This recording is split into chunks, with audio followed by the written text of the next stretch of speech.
Part 2. The illiterate, and this is an essay by Chris Hedges, which he is an author whom I really, truly respect. He is quite controversial, but you may want to look him up. The illiterate and semi-literate, once the campaigns are over, remain powerless. They cannot understand how to protect their children from dysfunctional public schools. They still cannot understand the predatory loan deals, the intricacies of mortgage papers, the credit card agreements which they signed, and the equity lines of credit that drive them into foreclosures and bankruptcies. They still struggle with the most basic chores of fully trying to live their lives when everything else is imploding around them. They struggle to read the most basic instructions on medical bottles, prescriptions, so to speak, unemployment papers, and insurance papers.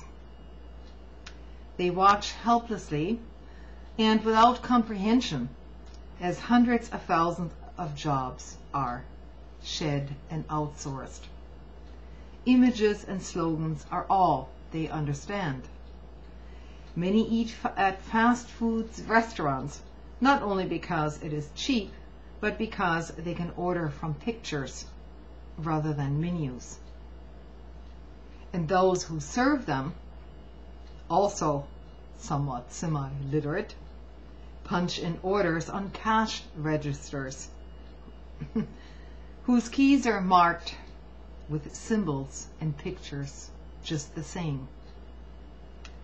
This is our brave new world. Political leaders in our post-literate society no longer need to be competent, sincere, or honest. They only need to appear to have these qualities.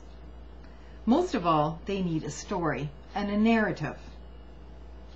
The reality of the narrative is completely irrelevant. It can be completely at odds with the facts. The consistency and emotional appeal of the story is paramount.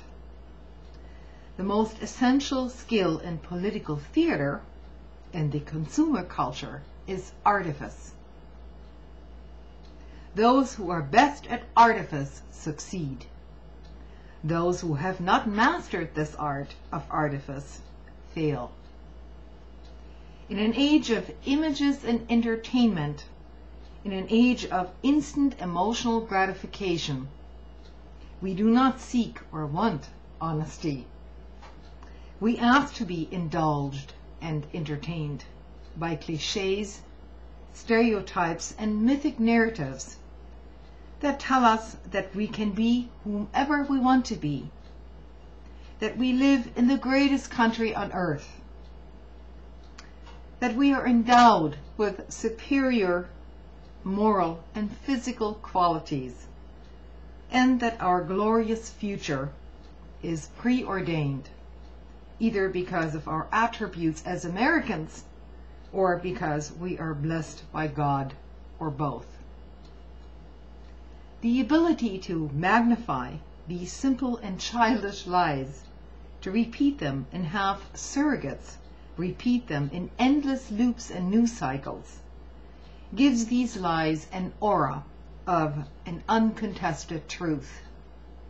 We are repeatedly fed words and phrases like "yes, we can," "maverick," "change," "pro-life," "hope," "war on terror." It feels good not to think. All we have to do is visualize what we want, believe in ourselves, and summon those hidden inner resources, whether divine or national, that make the world conform to our desires. Reality is never an impediment to our advancement.